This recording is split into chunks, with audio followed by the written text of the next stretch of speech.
What's up, Internet? Welcome back to Jurassic Park, the Classic Collection. Today is the third episode of the Super Nintendo game, Where Are the Dinos? Because, for the most part, in the Super Nintendo game, we're just battling humans. Which is kind of strange for a game called Jurassic Park, because the second game seems to be all about battling humans, for the most part. But anyway, hopefully you guys having a good one. You're ready for another episode. You guys managed to pull another episode yesterday, so congrats. I believe you got over 130 likes and 1,000 views, so doing another episode. So, in order to get another episode of this, gonna have to shoot for about 130 likes and 1,000 views as well. Either, you know, after the stream or during the stream. Also, we'll be doing a new game today. Called Giga Bash, which is a Godzilla/Ultraman game that is really fun, and we can't wait to show it to you guys. So that'll be our new mini-series until Batman comes out in a few days. So, awesome. And currently we have 17 videos on Rumble, if you guys want to help support us over on Rumble. You don't actually have to watch the full video. A view on Rumble is different than a view on YouTube, so as soon as you click on the video, it counts as a view. It doesn't tie to your IP address because it is a older video codec. So it's the original YouTube codec, or at least something similar to it. Whereas YouTube, how they count views is they tie it to your IP address somehow. I don't know how they do it, but anyway, let's go back to Arnold and see what happens today. Oh no. Oh my gosh, where the heck am I now? I'm in a timed level again. Oh no. Oh no. I don't want to be in a timed level. I don't want to. Intro. Strange factory. Abandoned.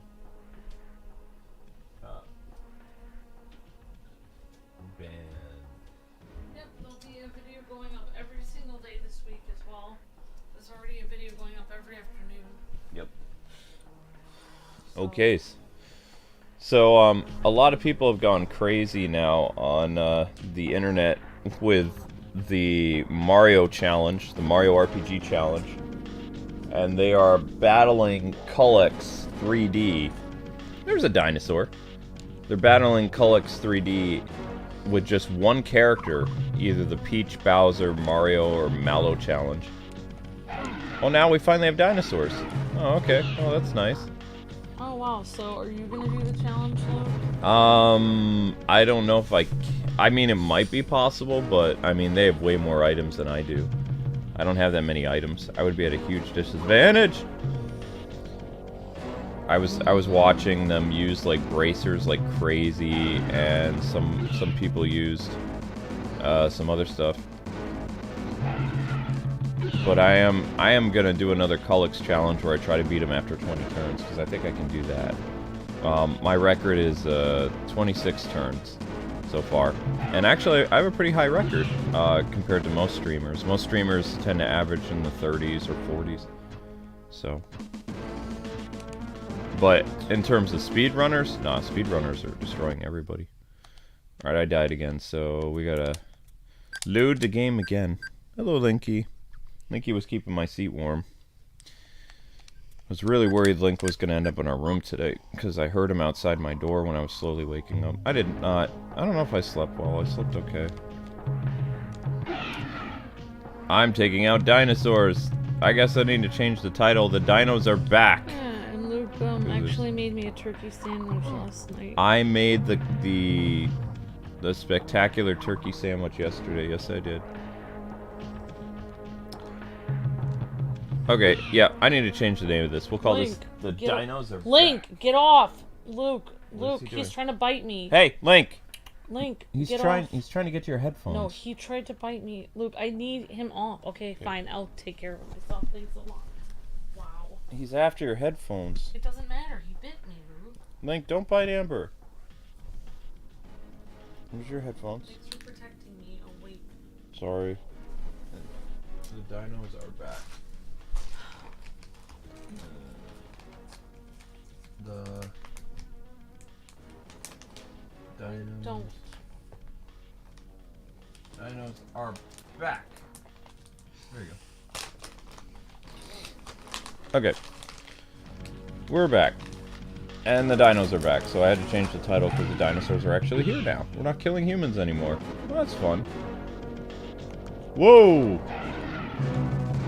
Okay, and I've noticed that the green dinosaurs are weaker than the... one dinosaurs.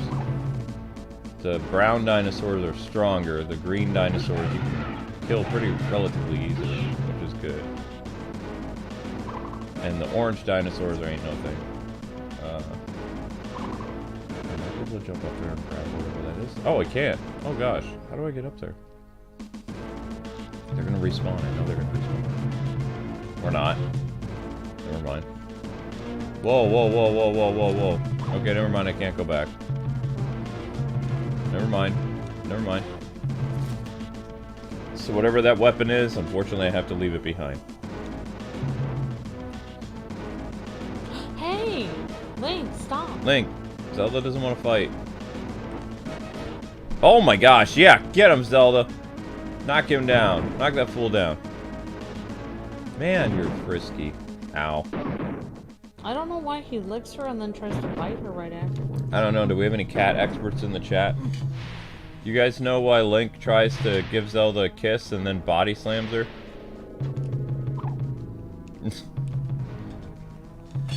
Oh, pterodactyls. Ow! Yeah, that's the nutty guy. Okay, I could definitely use some health right about now. Because he's mean? Because he's mean. I don't know if he's mean. I don't like that noise. I really don't like that noise. It's not a seal, those are dinosaurs. Found another picture of Arnold. Found another picture of Arnold, yes. Everyone get the likes up. If you do that, then the stream will do better. If you don't, the stream will do terrible. Ow! I have no idea where you came from, but I don't like you. Eat the bullets. You love the bullets. The bullets love you. Yeah, that picture of Arnold is not from Commando. That is Predator Arnold. Who, actually, Commando and Predator Arnold look about the same. They're both, like, in Commando gear, obviously, but they're different movies. Yeah. I would say Commando is more of, like, a funny... Well, semi-serious, semi-funny, 80s action movie. Dramatized, like, war film. And, Predator is a horror movie. Well, slash thriller. Mostly thriller. Uh-oh! Can't shoot those dinos. And we died. Once again, there's another section where you're not allowed to shoot the dinosaurs. Oops, well, we didn't know that. I mean, it doesn't make any sense, but okay. We're gonna load our game again. Don't shoot the dinos! Orange dino's bad! Okay. Time code. Don't shoot orange. So, what I'm gathering is you need to jump over orange. Or a certain orange. Ah! This mean. How dare you? Stop it. I'm just here in this factory. You're causing all kinds of problems, jumping and trying to eat my face. It's not very nice. Alright, I'm going up here. Ow! Why? Oh! He did a kamikaze on me. Ow. Got you. Gamer51 says this kind of reminds me of Jurassic Park Lego games. Speaking of, is it just me or are there any Lego games coming out anymore? Nope. Not really, because Disney ruined Traveler's Tales. They destroyed it. It's a very. Just like they destroy everything else. It's a very complicated.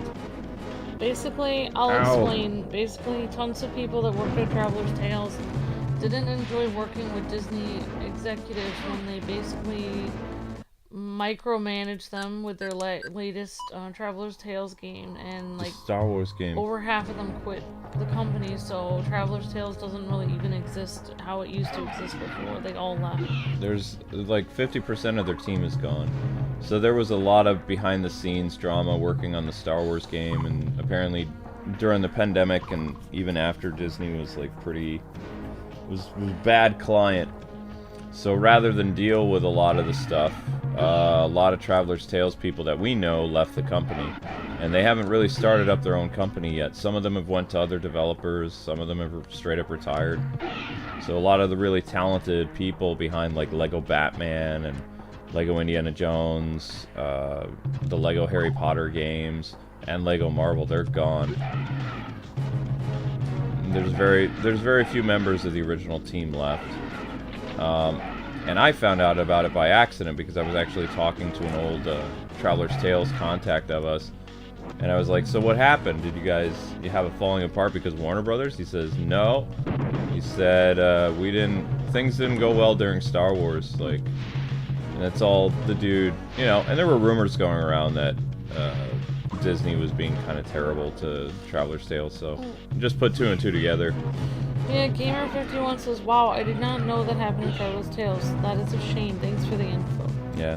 It really is. It's one of our favorite companies, and basically, from what the rumors are, like, well, one thing we know is that they wanted to work on several projects, and Disney basically made them keep working on that one project until they were done, and they had all these ideas for different projects, and they couldn't do any of them until they were done with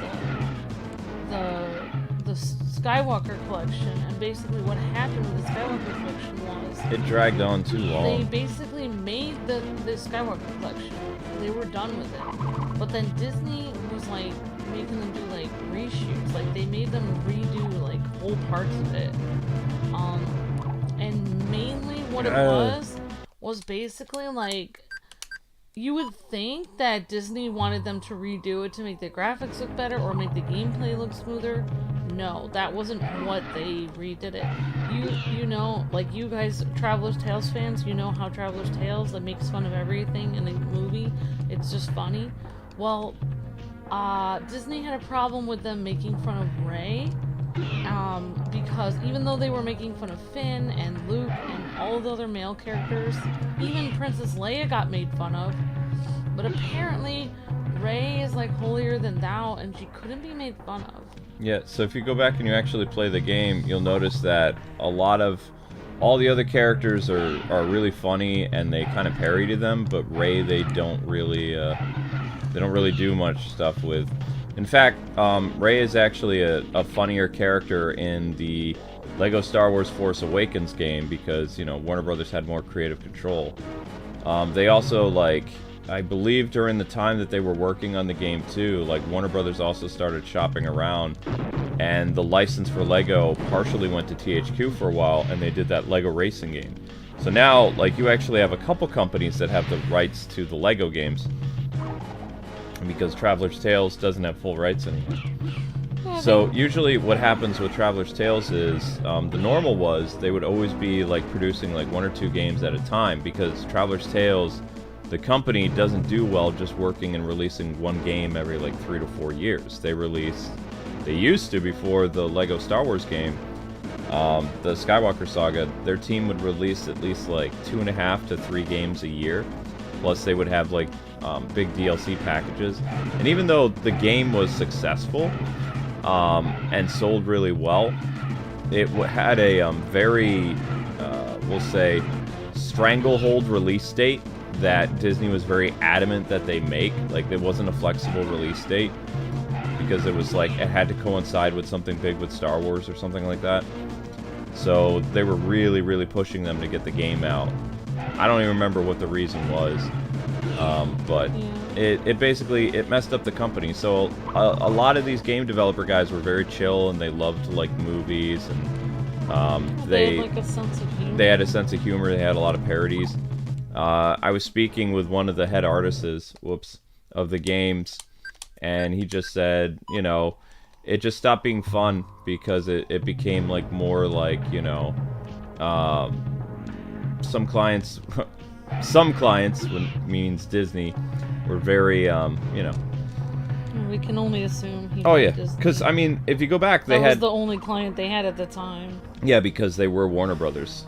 They worked with Warner Brothers. Like, Warner Brothers they were a subsidiary of Warner Brothers, which people forget. You actually just got a super chat from the Gamer51 who was asking us questions about that. Thank you, Gamer51. It's very possible that a new Lego team will rise eventually, but I don't know if it'll come from Traveler's Tales or not. Like, there's very few of the original team members there. Just like Warner Brothers had some issues with Rocksteady. Rocksteady's not the same team anymore either. Like, after the Suicide Squad game comes out, like, most of the principal team is leaving. So it won't even be it's basically like a Rare situation now, like where Rareware, when they went to Xbox, and Nintendo got rid of them, you had a split with the team. Some of the team created Retro Studios, which is basically Rare, and then Rare, the skeleton crew, and some of the original creators responsible for the music and, you know, some of the really great ideas, they went to Xbox. They went to Microsoft, but they struggled getting another hit. Whereas Retro Studios' first big game that they did for Nintendo was Metroid Prime. So, you know. Yeah, we appreciate you so much, Gamer51. Thank you for your generosity, and also, it's good to find somebody that misses the LEGO games as much as we do. That was one of the first games we did on this channel, actually. Yep. And, I really enjoyed the LEGO games so much. Actually, it was part of what got me into gaming, like, more, because I could have my own screen on the Wii U, and I could be Robin, and my husband could be Batman. Mm-hmm. And then, like, if I didn't get the puzzle or something, he could help me with it, and I didn't feel as nervous because we were working together on it, and, like, and, you know, even though it was a game that was, like, E-rated, and I know that people much younger than me were getting through it, like, I wasn't used to playing a lot of games, so it really helped me get into gaming. I loved all the LEGO games. Like, I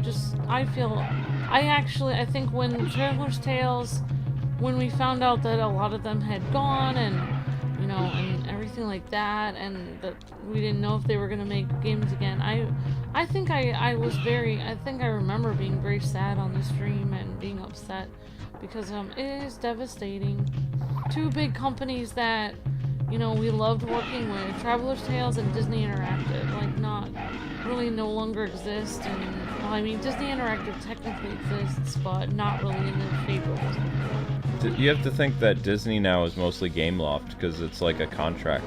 So Gameloft is a company that is really well known for making mobile games and, you know, some other stuff, and they're like Disney's big partner for releasing video games. In fact, Gameloft was the one who built Disney Dreamlight Valley, which is Disney's biggest, well, it was Disney's biggest free-to-play game, but due to problems with production, that game is now, it has to be a game you pay for. Although people that have already paid for the game, and you became an ambassador for Disney Dreamlight Valley, then you don't, you know, obviously have to pay to play the game. You'll have to pay for the new DLC. Before it was free updates. And now, you know, Gameloft and Disney have to have people pay for whatever DLC additions they add to the game. So it became kind of a live service game. Oh, thank you. Gamer51 says, I remember watching your old Lego Batman stuff. Yeah, so unfortunately at this point with Traveler's Tales, we can kind of see that we'll probably never get that Crisis on Infinite Earths game. And a lot of people, during a Q&A during the pandemic, the people who were leaving Traveler's Tales over, I think it was on Twitch or like some other streaming service. They were talking about how, like, why don't you guys just, like, during the pandemic re-release Lego Batman as a trilogy, like Lego Batman 1 through 3. And they said that would be impossible because we don't have the rights to the Danny Elfman music anymore. We can't use it. Warner Brothers won't let us use it. So it's not that they're like, oh, we don't want to port this game on the Switch, because I'm sure they wanted to make some easy money during the pandemic. It's like Warner Brothers at the time, before David Zaslav came in and they wouldn't allow them to use the Batman music anymore, and they couldn't get the rights to it. Yeah, but, and those games are heavily, especially the first Lego Batman game, the entirety of the game uses Danny Elfman's music. Lego Batman 2 is half Danny Elfman, half original composition. And then Lego Batman 3 has probably a quarter of the music is from the Danny Elfman movies as well. So. Yeah, and one thing that Luke was talking to some people that had contacts in like Warner Brothers and stuff about was the fact that he was like asking a lot of questions at the time about what Traveler's Tales' next game was going to be. And as I remember Luke talking about it, it was very like they were kind of hinting that there was going to be, like, Luke was actually guessing that it was going to be like a Crisis on Infinite Earths. Yeah. And every time he would kind of guess that, they would be like, well, we can't tell you that. And like it was kind of hinted that he was sort of right about that, because there was some hints about that in the DC Supervillains game that they did. Like, they were going to tie that into like a Crisis on Infinite Earths game. Well, they had, at the time when they were working, like, on either pitching the game, or I don't even know if they started building it, but it sounded like they definitely pitched it and Warner Brothers was interested. And at the time, they had like 3 living Batman actors that were still around. Oh, right. Then they would have had 3 different people playing Batman. Yeah, they had Troy Baker, Diedrich Bader, and they would have had, of course, Kevin Conroy. Because Kevin came back and he did the Lego DC Supervillains. And Lego DC Supervillains was actually a very profitable game for them. It did surprisingly well. Yeah. But production on anything else other than... That's when the Skywalker drama kind of started, is because they had plans to release another Lego game in the meantime, because Star Wars was their big project, and then they were going to work on some small stuff. They also really were trying...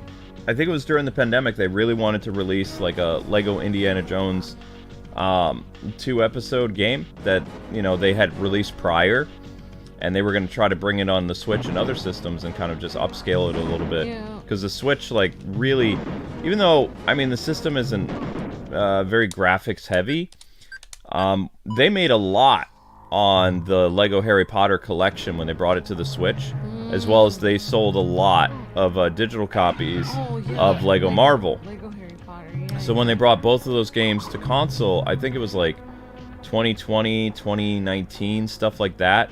That was actually like when they were working on... Because remember, they did Lego DC Supervillains was 2018. Oh, wow. Yeah. So the only game that they had that they released after Lego DC Supervillains was the Skywalker Saga. Yeah. So they actually started to port their stuff. Yeah, it was very frustrating. I can't even... I feel pain in my heart because Traveler's Tales is such a big company. Mm-hmm. I feel pain. And it's funny that Traveler's Tales is not the only company that has had a problem with working with Disney. I actually don't know how Gameloft deals with working with Disney, because Square is done with working with Disney. Yeah, Square's not gonna work with Disney again. Nobody likes to work with Disney because they're a bunch of jerks. They're just so mean, and they have no sense of humor, and they make like game companies like jump through all these hoops and take all this extra time to make their thing perfect, even though game companies have other projects to work on. It's just so rude. I would if I was a game developer, I'd be like, we're never working with them again. I don't care if they give us $1 million. Like, I'm never doing this. Well, I mean, it's not a trade secret, but a lot of the problems, it's not necessarily Disney itself. Like, a lot of companies, the past 3 or 4 years, have started hiring like basically diversity panels, like where game developers are forced to adhere to like, you know, new inclusivity things, which never existed before. But you literally have a person who comes in, So and that's where the they Ray grade. thing is. Yeah, that's where the Ray thing came from. Is they didn't. But then those groups didn't appreciate what was going on. So it doesn't make before any sense. before that stuff, you had, you know, obviously the game publisher would come in and check out your stuff. But now a lot of these companies, unfortunately, there are several of them, and there's also agencies like the people who made Alan Wake and the people who made Spider-Man, Insomniac. They had to work with a company that basically looked at their script. This is true. They had to look at the script of Spider-Man 2, along with Alan Wake and some other things, and then they had to tweak things in order to adhere to this other company. Why? So the reason why there are things in the game that are kind of polarizing and people like make fun of, it's not necessarily was Insomniac's call. There was a company that they had to work with. That it's a big thing that's been going on for 3 years now. Why would you have to work with them? You could just be like, we don't feel like working with them. Twitter. It's a you can thank a company. Arnita Sarkeesian is kind of responsible for the creation of that company. Yeah, that crazy lady. She's kind of responsible for the creation of some of these companies. That basically their entire job is they go through when you finish a game, and you use them as a quote-unquote consultant. They change your story. Yeah, I remember her Twitter. I was looking at her Twitter because I was interested in it because I had to listen to this when I had to do E3 and we were supposed to be watching this game development conference. It was an hour and a half of people just talking about inclusivity for an hour and a half, and they never got to the game. And then I found out after an hour and a half they were never showing any game footage at all. It was just them talking about stuff. And it was frustrating because I wasted an hour and a half of my time and everyone else's, and I didn't even know what I just watched. It was just a bunch of people talking about.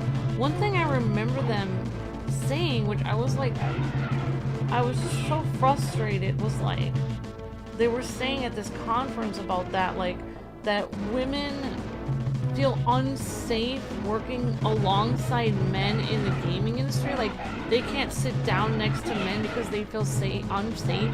They need a separate room where they can feel more safe. And I was just like so flabbergasted by that, because like women and men have been working together in the workforce for so like decades. Like, it doesn't make any sense. Even centuries, women and men have been working in the field together. Right. As you know, out in the farm and whatever. Like, for like thousands of years, women and men have been working together. I just don't. It was just so weird that they would say that. I just felt so. It was just like, what are these people on? I just have no idea. Right. So when these companies were created, they basically became like consultants. But that's why, if you look at a lot of Japanese games, like a lot of Japanese studios don't really use these agencies. These are Western agencies. But every like, I hate to tell you this, but the Suicide Squad is working with an agency that is almost exactly the same as what Insomniac did. So when people are telling me like, oh yeah, like Suicide Squad's gonna be great, it's like, I'm just thinking, is one of those, you know, diversity agencies working with like the story narration and stuff like that? Because I mean, that's what's happening to all your favorite franchises like Doctor Who and all this other stuff. Like, they have this company that they have to bow down to. There's several of them. And the only places they don't exist right now is Japan, because Japan video games and Japan TV shows, they don't do that. They do their own thing.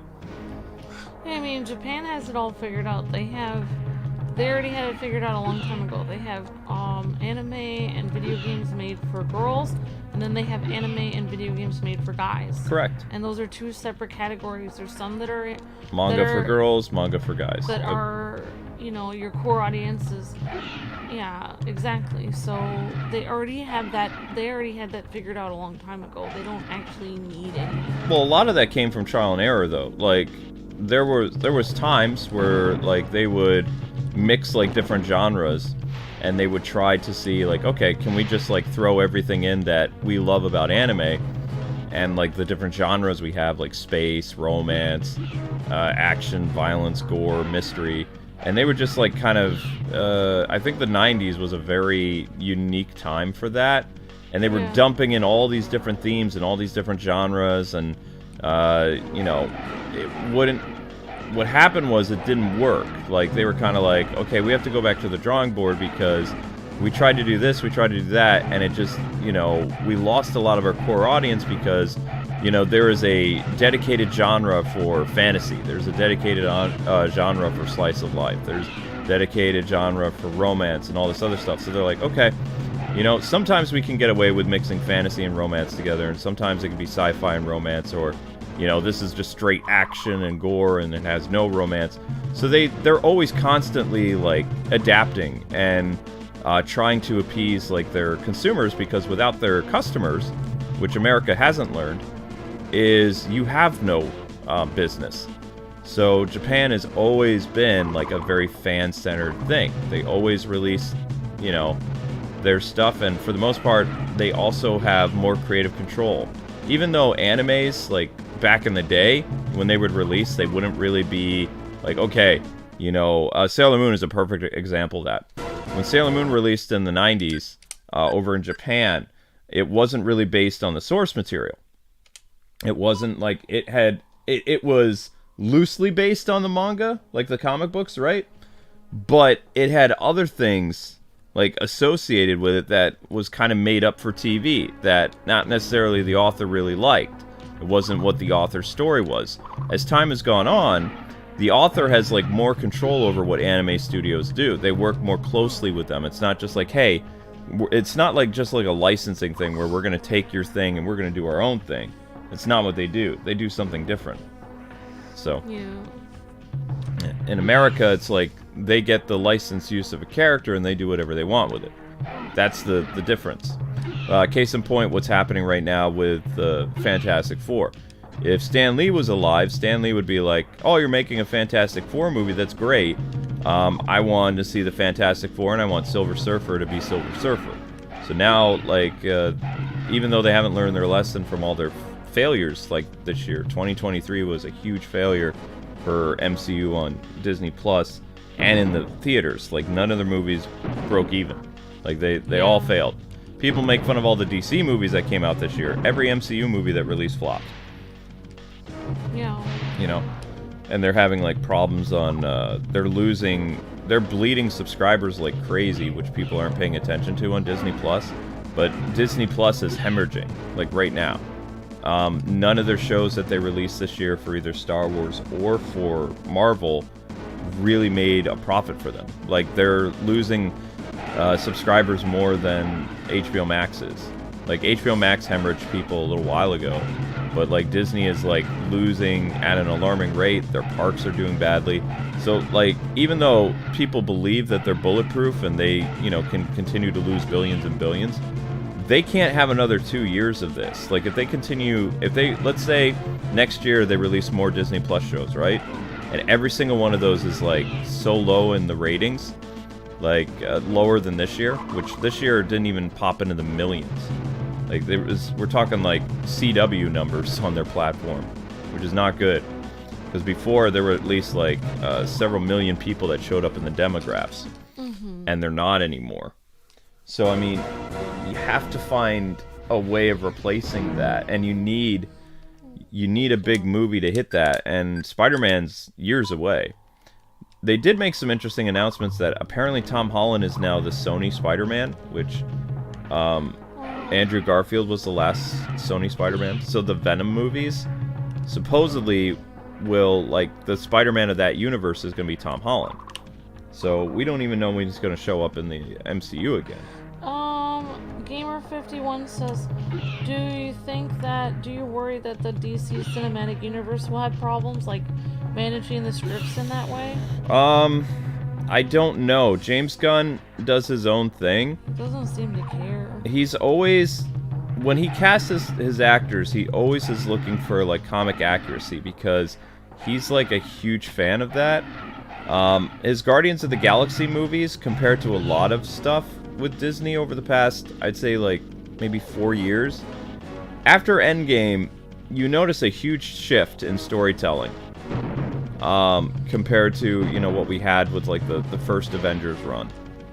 And I would say that James Gunn's universe, like his Guardians of the Galaxy was like a very consistent tone, had a very consistent storyline, and he was only really connected to that one universe, right? Guardians of the Galaxy was his thing, and then Disney and MCU or Marvel were using his characters, but they went and they changed his story. I don't know if people know about this, but Gamora was never supposed to die. Like, he had a huge plan for his characters, but because he was part of a greater sandbox, everything that happens in the MCU, he would have to change what happens with his story and adapt to it. That's not what he had in mind for Gamora and, what's his name? And Quill. Like, he had other plans for those characters in his trilogy. But he had to work around the changes that Kevin Feige and Disney made. Now, James Gunn is in charge of a full cinematic universe, and he's crafting, like, think what he did with Guardians of the Galaxy, but now it's like all of DC, like what he calls chapters. And he's orchestrating that whole thing, and other directors and writers are going to work with him, but he created the storyboard. He has a grander vision, so everything that happens is going to be connected to his vision now, no longer a studio's. Like, you have people in the chat saying that the only movie that did relatively well was Guardians of the Galaxy. So, I mean, maybe James Gunn will do something well for Warner Brothers. Yep. So, I mean, it's very possible that Disney can recapture its magic, but it's not just the MCU that failed this year either. Like, for Disney, they destroyed Indiana Jones. That was a flop. People aren't talking about this, but there were several, like, Pixar-style movies that released this year that the media doesn't want you to know flopped. Every single Disney movie that released this year bombed outside of Guardians of the Galaxy 3. Every single one. The Pixar movies, their animated movies, their movies on Disney+.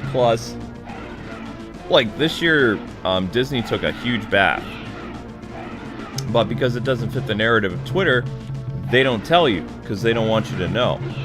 The only way you find out what's really happening is by listening to YouTubers and actually going and checking, like, Box Office Mojo, or not Box Office Mojo. The website that basically counts, like, box office attendance of films and how well movies did. Because people are trying to spin a lot of really interesting things about how badly some of these movies did. I think one movie they were talking about, I don't know the name of it, but they were praising the fact that a movie only made like $300 million, yet they still chastised Black Adam for only making like what it made, and it made more than $300 million worldwide. So it's like they diss on DC for saying DC's struggling, but did you know that outside of the Guardians of the Galaxy movie, every movie that DC released did better this year than the MCU, and the Black Adam movie, which people said did terrible, and they rebooted the whole thing, like they were going to bring Henry Cavill back and all this other stuff. The Black Adam movie made more money than most of the Disney films that released this year, and everybody pans and says Black Adam was a total failure. I believe and they're spinning it. I haven't seen any of the Disney movies this year. Right, the press is spinning it that like all these movies did around the same as Black Adam, so they're a success after the pandemic. The only movie I saw in theaters this year recently was Black Adam. No, that was last year. Last year? Then I haven't even been to the movies since then. We went to Shazam this year, and we saw Flash, and that's about it. So all I've seen is Black Adam, Shazam, and Flash. I've only seen DC movies. I haven't even seen any Marvel movies in the past year and a half. The Transformers movie that released this year did moderately well. I didn't even watch the X-Men movie they had.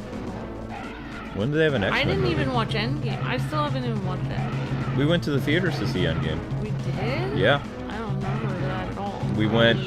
We went to Infinity War. Sure? Yep, and we saw Endgame in theaters. Yep. I don't remember that at all. That's because the movie was how do I put this? The reason why you don't remember the Endgame movie, one, it was almost 3 hours long, and two, the pacing was all over the place. Like, Infinity War was a better movie, like the one where Thanos like wiped out half the civilization or whatever. It was a better movie. Yeah, I remember that. And one. Endgame was just kind of a way of wrapping everything up. There were some good arcs to the film, but like a lot of people, when you go and you talk to them about Endgame, like people who aren't serious fans but went to the see the movie, they don't remember everything about the movie other than Iron Man dying. That's it. Like when you talk to people, they can remember like 2 big major scenes: Avengers Assemble, where all the people are coming out of the portals, and Iron Man dying. Like everything else about the story, nobody really remembers. Except for the memes, like with Hulk saying time travel, and Hulk like walking around in sandals eating a type of sandwich. That's about it. The premise is everybody's gone, and the world has to recover after the blip, as they call it, when basically, half their population just disappeared in an instant and threw their society into chaos. But then, by the time the Spider-Man movie comes back, everybody comes back to Earth that, blipped out. But the world's changed. It's almost like Endgame was like a very long last time on Dragon Ball Z. Kind of, yeah. It was like where they just recapped everything that you were supposed to know that happened off screen. Partial anime filler with like a little bit of substance. Yeah. Yep. Basically. I really liked Black Adam a lot, and I am still grieving over that universe being gone. I loved that. I would have really wanted The Rock to be Black Adam and buddy up with like all kinds of people and see the Justice Society of America combined with the Justice League. And these dinos are mean. Yeah, I think that's why I don't go to the movies anymore, because like I was so excited about the Black Adam movie. It was like my most anticipated movie. It wasn't bad. In like the last 5 years, I was so excited about it. It had like the Black Adam movie had a little bit of pacing issue, but I mean it was an exciting film. The only thing that I would say about the movie, and I don't want to say anything bad about it because I really liked it. I would say maybe it was a tiny bit hokey, but I liked that about it. It wasn't too cringy. They were trying. The problem with Black Adam is Black Adam, obviously, he was trying to. He said he wasn't trying to copy the MCU when he made the movie, but it had a lot of like. It felt more like an MCU film than it did a DC film. Like it was trying to do the whole dark thing, but also it was incorporating like the weird humor that didn't work. Like. You know how the MCU is like really known for its humor, like its random moments. Yeah. So he was when he was even doing the press tour. I remember some key parts of his press tour. He was saying things like, I don't want the apple that the MCU has. I don't want to copy that. He says I want to take a bite of my own apple and forge my own path for Black Adam. But then you watch his movie.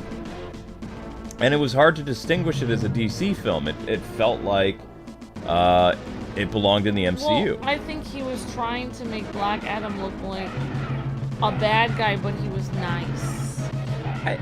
Like, they was trying to make him a good guy because he read the Jeff Johns comics. Right, or but something, and then in that version of reality, Black Adam was actually kind of an anti-hero, not a villain. Right, but you have to remember too that The Rock did some stuff too that kind of alienated his reputation with DC as well, because every chance that DC and Jeff Johns and other people had with Black Adam, like how they really wanted to help Black Adam be successful was the inclusion of Shazam.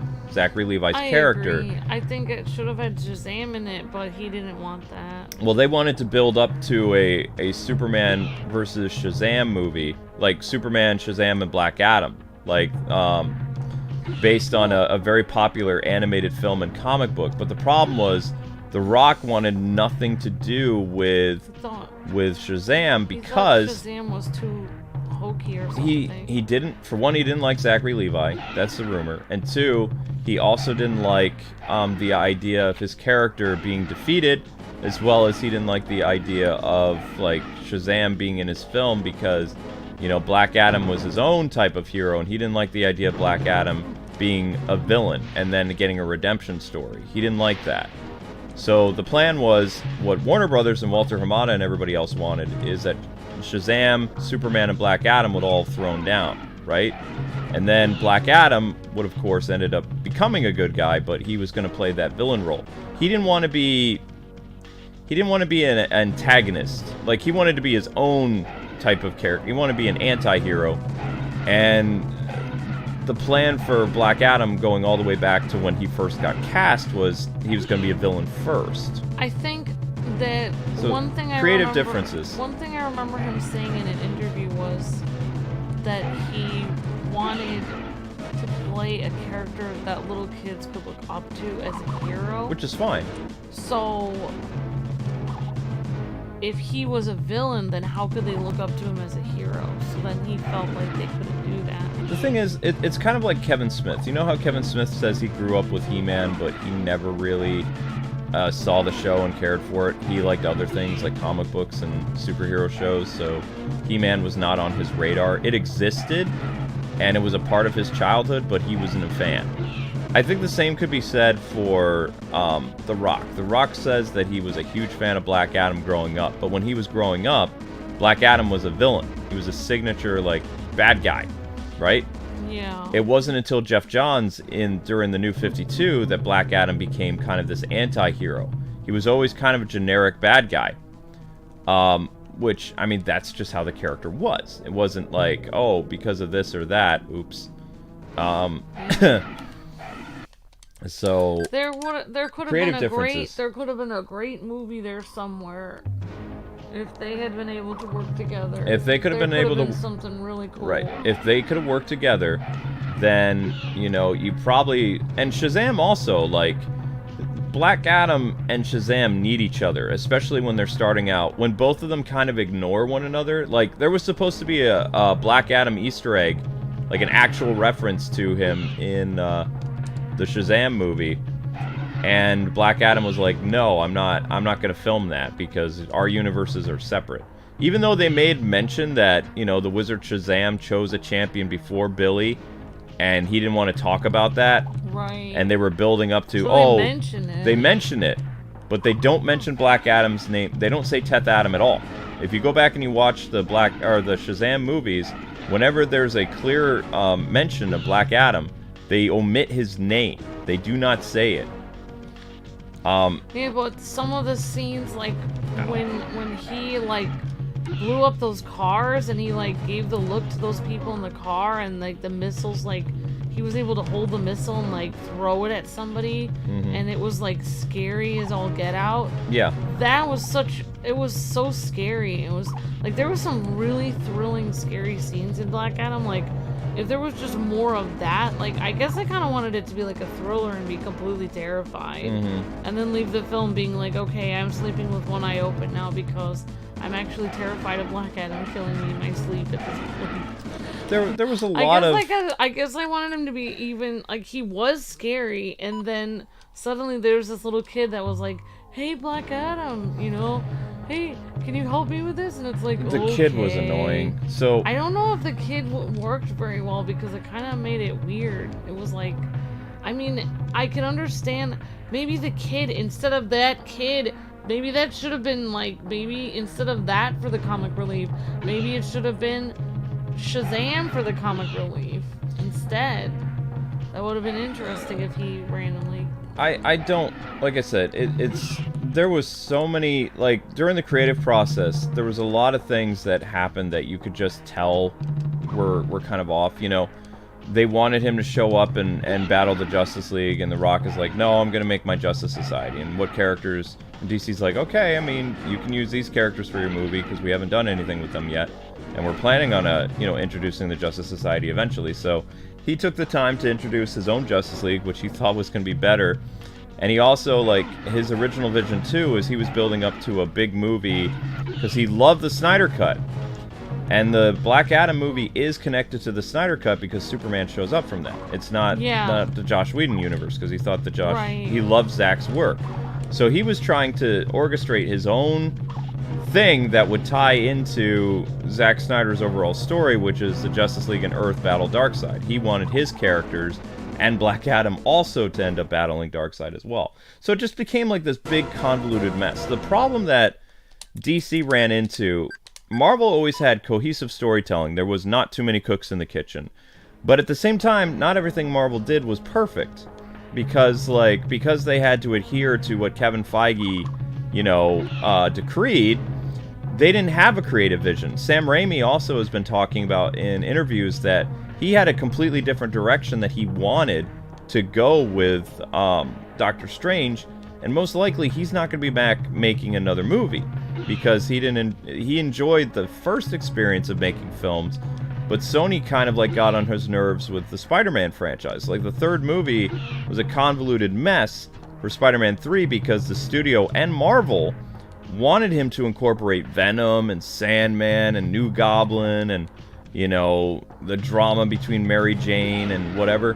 Whereas I believe Sam Raimi just wanted to focus on either Sandman and Venom, or at least introduce the black suit and then do something else afterwards. Like, you introduce the black suit like in the comic, and then you build up to a big Venom movie as the fourth film.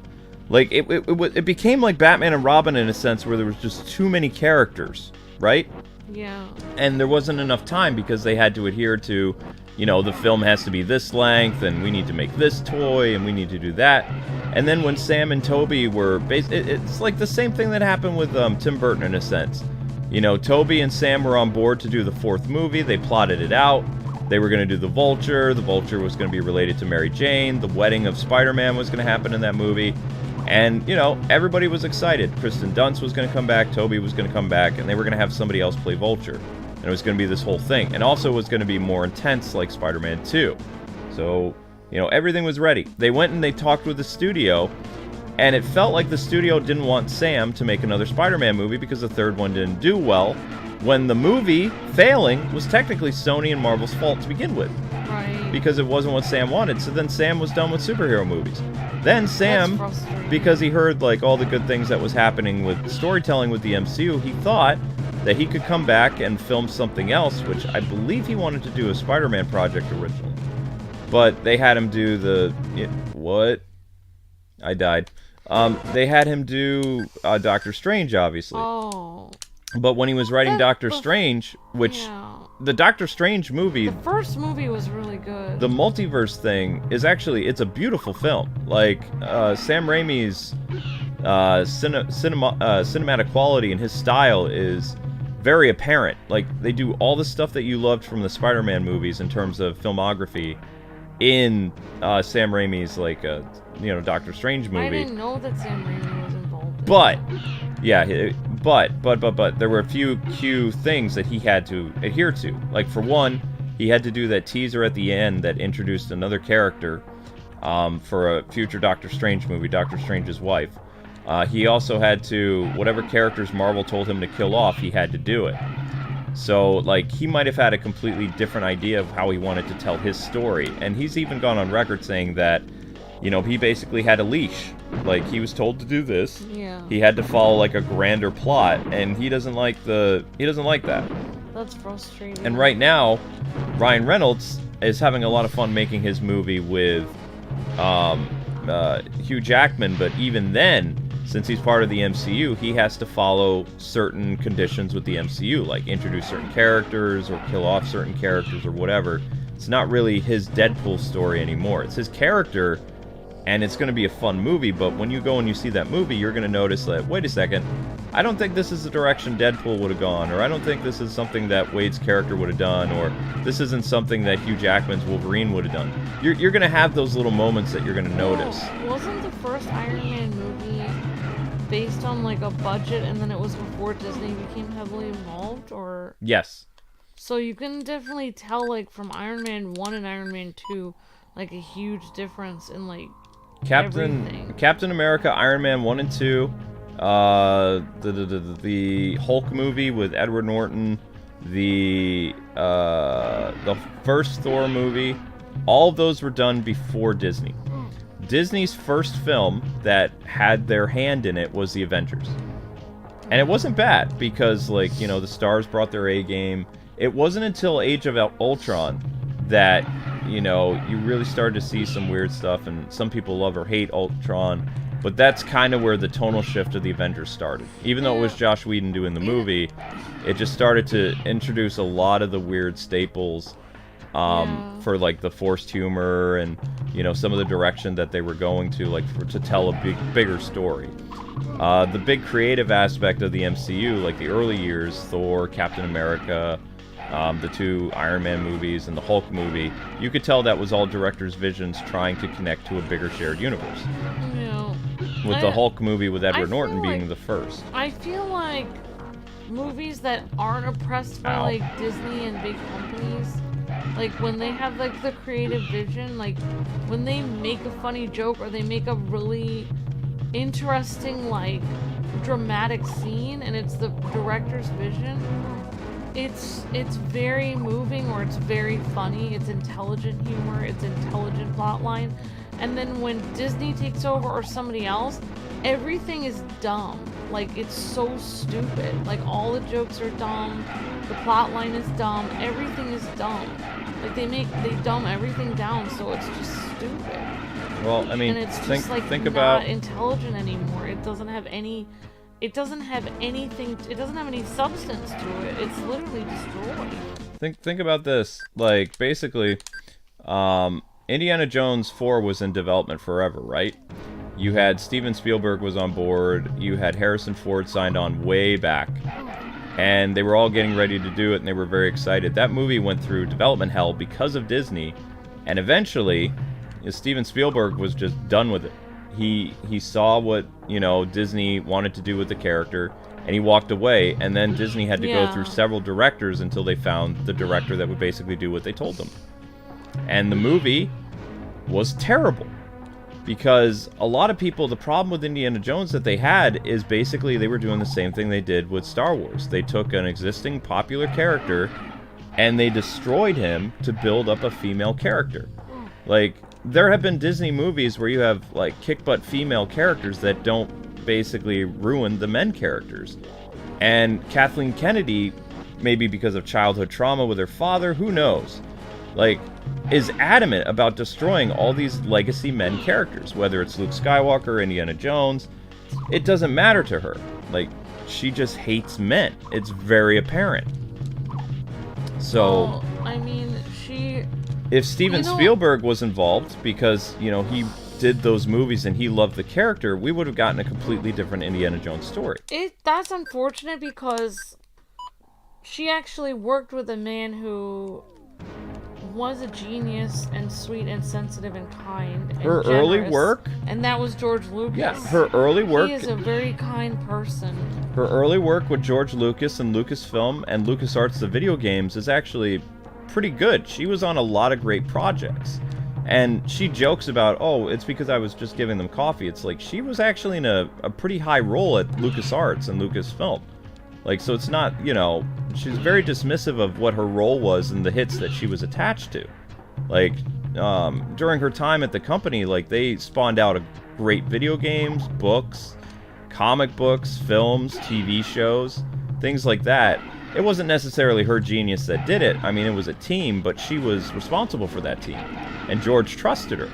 So when he handed over the keys, you know, during the Disney merger and he gave it to, you know, Kathleen Kennedy was still in charge at the time, I don't know what happened, but, like, it's almost like she was replaced by a scroll or something, because it was, like, a completely different person. Yeah, because, like, they worked together, everything was fine, and then suddenly she just changed personalities. Because she was there for Mara Jade in the books. Yeah, she's on this poster, Back to the Future, behind us. It has her name on it. Yep, she worked with Steven Spielberg. Back to the Future. She was working on all kinds of stuff. Yep. And she didn't mess it up then. I don't understand why she acted insane. I don't know. Like, she became possessed and, like, acted crazy. Don't know, but it's really weird to see how people can change so drastically, because, I mean, and a lot of these people get hired based on their merit from the past. Like, people remember working with them and they're like, oh yeah, I remember this person, they were involved in this movie, or they helped with this TV show.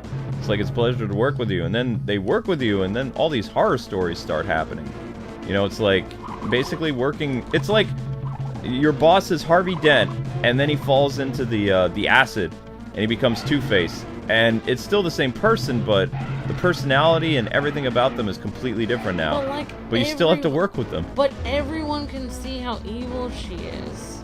Like, everyone can see it. There was even a South Park episode based on how evil she is. I know, and South Park usually ribs, like, not everybody. Everyone can see how evil she is. Like, people have been talking about it for, like, a decade or something. No, it hasn't been a decade yet, believe it or not. Like 2025, it'll be a decade. She took over in 2015. Or, yeah, 2015 is when The Force Awakens came out, and that was, like, her full... Her fingerprints are all over that. And J.J. Abrams. But I would really say that The Last Jedi is really her big influence. Like, because I would argue with people with Star Wars that The Force Awakens was J.J. Abrams' vision, and he really wanted to make a tribute to George Lucas's work. Like, The Force Awakens is not a bad film. It takes some strange directions with, killing off Harrison Ford the way they did, and not having, like, the only reason Mark Hamill even got involved was not necessarily because they were going to bring Luke Skywalker back. He wanted to work with Harrison and Carrie Fisher again. That's the whole reason he signed on. Yeah. And apparently his treatment on the first Force Awakens movie was not very good. Like, he had, like, 1 or 2 scenes that he shot, and when he was reading the script, he was all excited because he was like, when's going to be my entrance? It has to be some grand entrance. And when he saw that the lightsaber, like, randomly flew to somebody to fight Kylo Ren, he's like, this is it. This has to be my moment. They've been building up to this, I couldn't save my friend from dying. I was late, but now I'm going to show up and save the day. And J.J. Abrams is like, no, this is Rey's moment. And he's like, Rey? So when he recalls all this stuff, you could just tell how he had this anticipation that they were going to do his character justice. And then he just he did the Harrison Ford thing. He accepted a paycheck, and they ruined his character. And he regrets it now, but I mean, the fact that he signed up for it, maybe if he didn't return, they couldn't have ruined Luke. But, I don't know. Maybe they just would have recasted Luke. I have no idea. Yeah, I mean, people need to be more like I said it a long time ago when we talked about this a long time ago, years ago, like, and I'll say it again. He needs to be more Michael Keaton about going over his script, because Michael Keaton was like, my Batman is going to do this, my Batman is going to do this, or I'm not signing on. And otherwise he walked away, and he should have written that into the script, my character will be the hero, my character will save the day, my character will be the main Jedi. He should have had that written into the script, what he expected. I mean, but how could you even he probably just assumed, since his name is Luke Skywalker, why wouldn't he be the main character? Well, he doesn't even, it doesn't even, I'm not even saying the main character, I'm saying, his scene at the end of the movie where he's basically, showing that he's a hermit and he's hanging out with R2. Yeah. Why would they have to make him like that? Yeah. Even if he's not the main character, maybe they couldn't make him, it's just, disgraceful, basically, I don't know. Yeah, and they just make him a joke, basically. And all these people saying, the big problem I have with The Last Jedi is I actually thought Disney redeemed themselves. When I saw the movie, even though it had, all kinds of weird stuff in it, and you could see Kathleen Kennedy's fingerprints everywhere, the moment where Luke shows up to challenge Kylo Ren out of nowhere, and he's standing up to, these new versions of the AT-AT, I was thinking, this is it. This is really where, things are going to improve. And what happened was, they just, they let us down again because they kill off Luke using Force holograms. When, a lot of people who remember Luke from the 90s, he was a very powerful Jedi. So when he shows up to confront Kylo Ren, everybody in the theater is thinking, this is the moment where we get to see how powerful Luke has become. And essentially, all he does is he, AT&Ts himself across the galaxy as a hologram, and then dies. Whereas Luke Skywalker, that I grew up with, was a man who could manipulate a black hole using the Force. He crushed a Star Destroyer, the Emperor's flagship, in space with one hand from looking at it when he was adjacent on a port of a ship. he used the Force to block AT-AT turbo lasers. Not with his lightsaber, with the Force just standing there. Right? Right, but, like, I think that... Well, I don't know if I'm allowed to keep talking about movies while you're playing Jurassic Park. Oh, I'm getting destroyed in this game. There's nothing I can do about it. I think that if I really think about this and see all the disastrous movies and you really think, like, what was she thinking? Like, why is this happening? You know, you have to think of, like, how a crazy person acts. Like what is their thinking? You have to start thinking that there's something really wrong with Phil. Like, there's something really wrong in her head. Like, Groundhog Day moment. There's some kind of problem going on in her mind. Like she did that on purpose. It's not like an accident. It's not like, oh, I forgot to make Luke powerful. She knew everyone was expecting Luke to do that. Mm-hmm. And she purposely mocked the audience and didn't have him do that. You have to realize she knew that's what everyone was expecting. That's her whole thing. She's not a movie producer. She's not producing movies for laughs or for action or for entertainment or to help people have a good day after work. That's not her goal. She's a feminist. It's like a religion to her. So she's like, it's like a cult. Like, so she's gonna, her whole spiel is to overturn the patriarchy. The patriarchy represents any male lead character that people enjoy. So she did that on purpose. It really looks like it. She purposely brought Luke to that place where he could have taken everything down, and it's almost like she purposely was like waiting in the wings watching people to see their reaction when she made him act like a loser, and she did on purpose. Yeah. She literally did on purpose. Think about what could have happened. Like, I'm sure Mark Hamill was thinking, well, I didn't show up in time to save my best friend, but I was there to avenge him and not kill Kylo Ren, just to drive him off, because who in the world would be able to take on a Sith? You would need a Jedi, right? So that moment always to me felt like kind of forced, like, because it looked like Finn was going to be the guy to drive him off, and then Finn gets yeeted by Kylo Ren in like the first, I don't know, I think it was like 2 seconds of their duel, and then Luke's lightsaber goes flying out of nowhere, and they had this epic moment where everybody in the theater thought, this is Luke, this is Luke, this is his moment. And then they took that away from the audience, as well as like being reunited with Leia. That would have been a nice moment, you know, considering what was going on with Leia's health that nobody knew at the time. Yeah. That would have been a nice moment between Mark and if you really Carrie. wanted to add girl power to the whole movie, what you could have had to do is have Luke fight Kylo Ren and then have him fall down for a second and have Leia come over and help him up. But Leia wasn't there. It would have been Rey.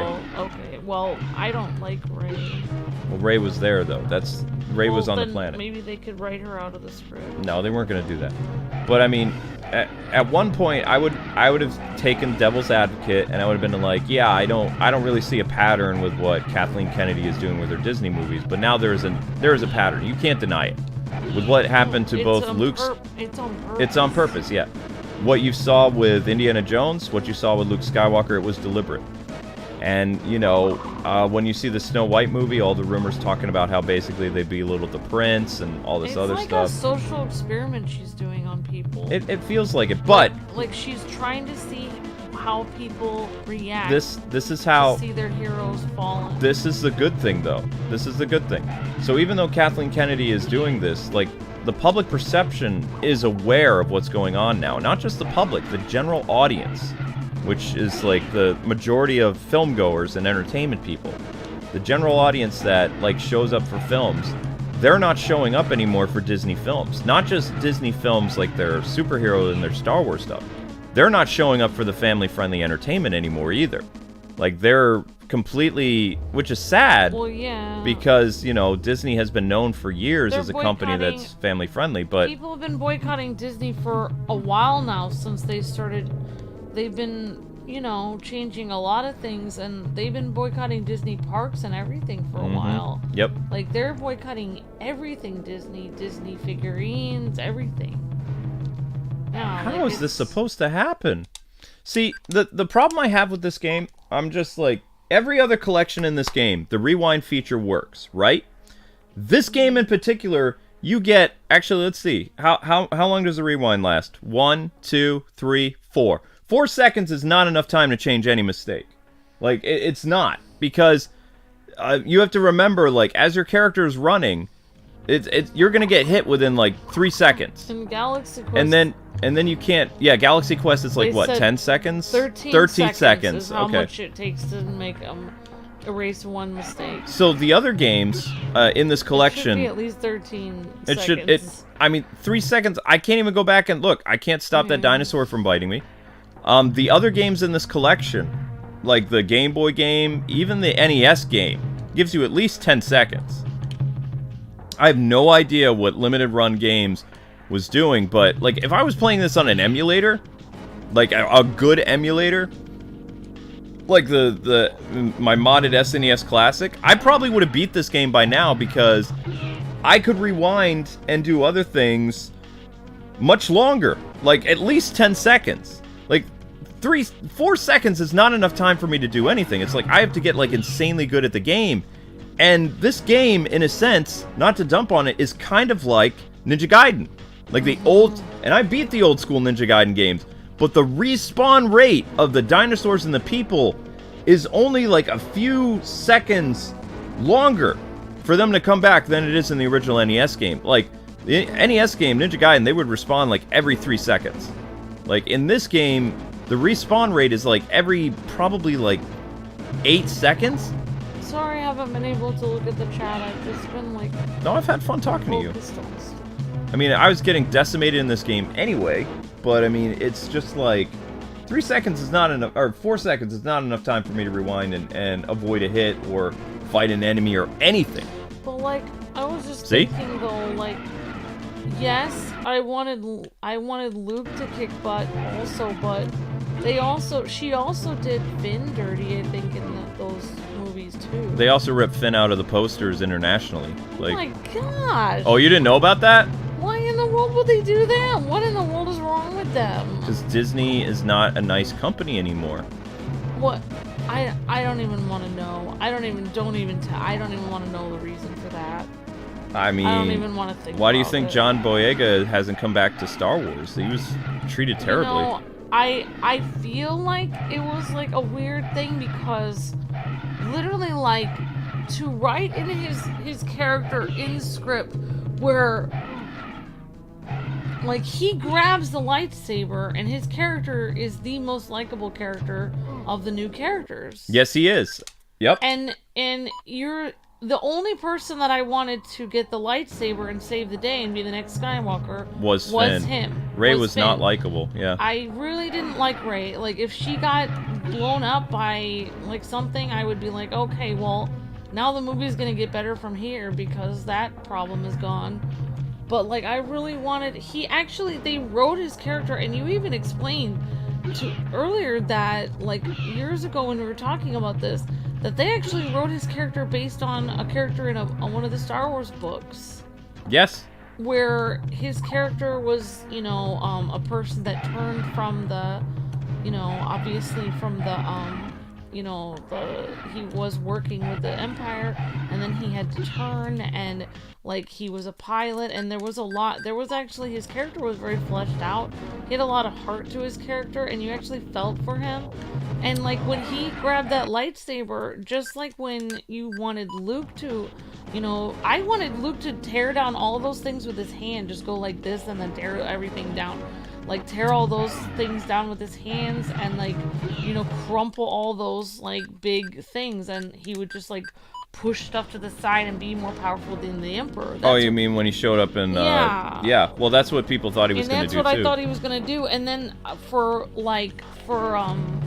Finn, I really thought he was going to grab the lightsaber, and then he was going to save Rey, and she was going to be like, oh my gosh, you have force powers too, and like maybe even better than me, and like this is interesting, or, you know, whatever. Or even without force powers, he could have taken him down.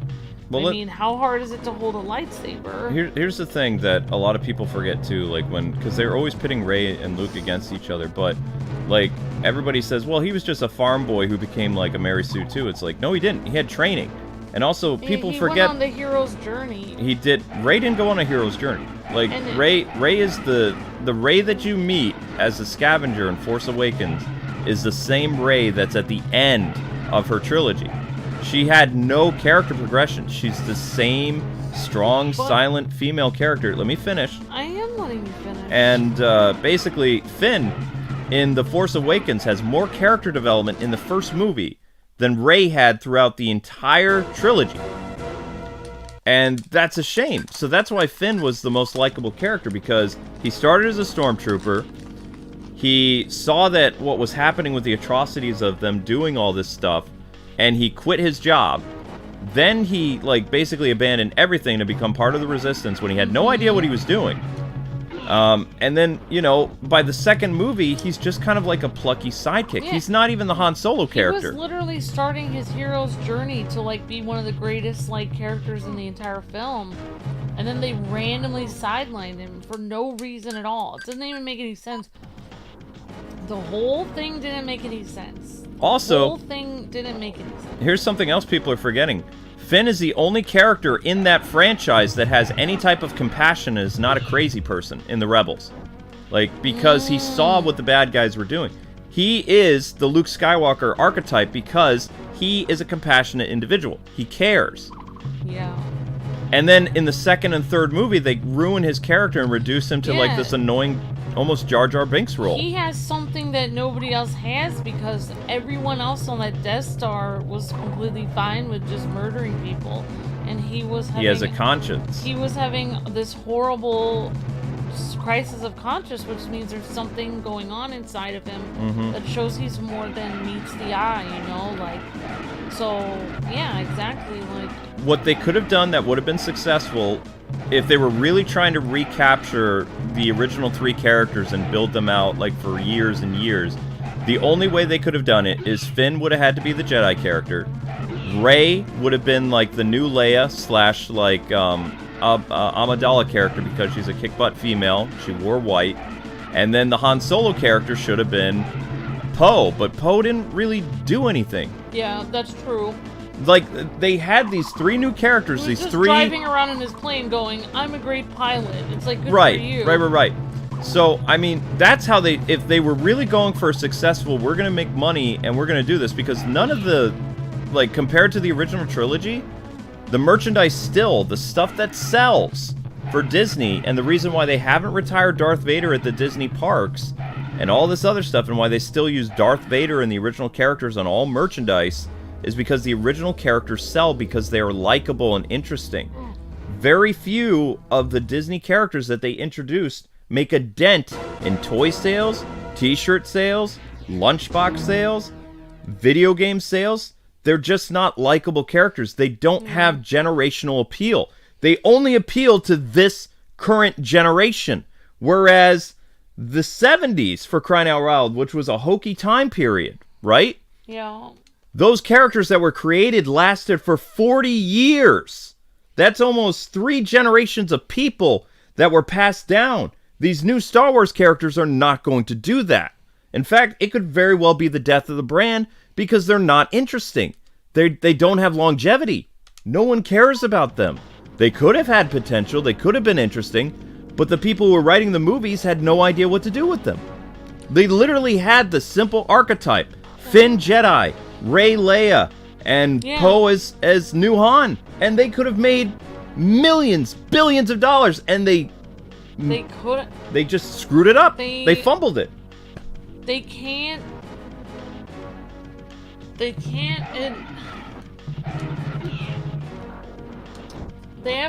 Kathleen Kennedy has some. I guarantee you, she is like borderline psychotic or something. I guarantee you, she has some kind of mental disease. I seriously think she has some kind of mental problem where she's like maliciously trying to hurt people with her movies. Like, I literally think she has some kind of mental problem. She's the Dan Didio of basically. DC Comics worked really well when it was Dan Didio and what's his face? Give me a sec. Jim Lee. They worked great together as a team. Same thing. Bruce Timm and Paul Dini worked great as a team.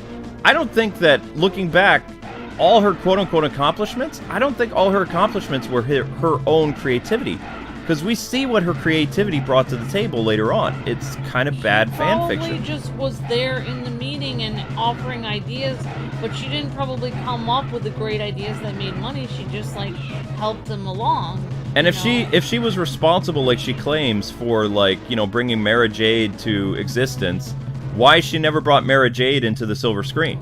I doubt that she was. No, she did. She just brags There's about no like way. every big like female character that was came out in Star Wars during her time there. She brags about that she helped create it. Yeah, it was crazy. Like, I agree. Like, yeah, I agree. I mean, what you guys are saying, like that. You know, like that was pretty. I don't even want to say, but that to erase John from the picture is just really messed up in a way that I can't even say it. Like that was really messed up. Like that goes beyond like just. I mean, Kathleen Kennedy should have gotten canceled for that. Like, I don't understand. I can't even talk about it. This is gonna bother me even thinking about it. That's really messed up. But like, it's like he's like one of the. He's like there's like two main characters. It's Finn and Rey. Why would you erase Finn? He's like the main character of the story. Do you want to know what's funny? How could you erase it from the poster? Out of the only game, or the only franchise from our childhood, where they actually brought back the characters and did them justice, is Jurassic Park. Every single character from our childhood who's come back to do a movie outside of Michael Keaton has been done poorly. Their characters have been belittled. They've been muddied. They've been reduced to, like, stupid roles. Everybody in that Jurassic Park movie was in character, even though the movie was terrible. And, you know, we'll probably never see those characters together again. You mean the old characters they brought back? They brought back the old characters, and Alan and everybody acted like they did in the 90s. Oh yeah, like they kept the continuity. Not only did they keep the continuity, but they didn't just go and bring back Harrison Ford and make him like a drooling idiot. Yeah, they didn't bring Mark Hamill back and make him an idiot. Respect. Yes. And thank you, Richard, for the super chat. It says Legends, Luke Skywalker was basically Superman. Yep. Yeah, basically. Yeah, exactly. You know what I think? You know what I think they did? This is what I honestly think. I think this is my delving into the mind of Kathleen Kennedy. So she's like, okay, we're gonna have two main characters. It's gonna be Finn and Rey. And, you know, we're gonna make Finn this really cool, you know, guy that's, you know, like, has this really cool backstory. But Rey, she doesn't even need a backstory because she's a female, and people are just gonna go gaga over this.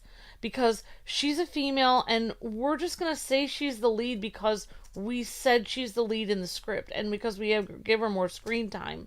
Even though she has no character development and no facial expression, and no one likes her, and everyone kind of wishes she would fall off the cliff. Not in reality, I don't want the actress to, but I mean the character. I don't like the character. Yeah. How they wrote her. Speaking about... But I'm saying, like, may I just finish or no? I just feel like John Boyega, the way he played the character, he was so likable. And maybe that was his problem. Maybe he was just so likable, everyone liked him, and then they're like, oh my gosh, well, we have to sideline him because he's actually acting like the main character now. It's making us feel awkward. If they did that, then that would be racist, but I don't want to get into that. Also, talking about Rey, like, makes me feel like I have vomit in my mouth. Yeah. So I really don't, I hate that character. I hate everything, like, she is nothing like, since basically they did a retelling of the Star Wars novels where it was the Solo twins, Rey and Jason, but they became Rey and Kylo Ren and no relation. They made them lovers, which is gross. It's basically that story, but it's like a watered down version of that great story from the 90s and early 2000s. So, I mean, as a Star Wars fan, seeing what's happened to the brand it makes me furious. It's going to give me, like, probably a heart attack. But what I want to talk about is I really appreciate, even though I finally got around to seeing the Jurassic Park movie, like, everything about that movie was terrible. Like, that's beyond, that's not up to debate. Like, it was a bad movie. The characters, I felt like they did them correctly because, like, they were interacting with the new Jurassic Park characters, but the problem that I had with the movie is it had nothing to do with the dinosaurs. Like, the way that they were showcasing the movie, it looked like that they were, in the promotional stuff, like there was some type of major dinosaur threat that all these characters would be involved in. And what I didn't like is how they took, like, a threat, a global threat, but they made it about, like, these tiny little bugs that you go all the way back to the first movie where there's a small mention of the possibility of, like, you know, insects, but they never dived into it. And then they made an entire film about it. It was stupid. But Alan was Alan. The girl, the paleontologist girl from the first movie, she was who she was. And the one character, the guy with the black leather jacket, he was who he was supposed to be too. I believe all three of them were back, but I can't remember. I only really remember Alan's role, and the thing that stands out to me is that one scene where they're putting their hand in front of their face. And they're, you know, trying to get the dinosaur not to eat them. They're all doing this thing where they're putting their hands up. Yeah, the really dorky thing that would never work in real life. The thing that Chris Pratt came up with, yeah, that thing. Which, it's like, I guess that was like their tie-in.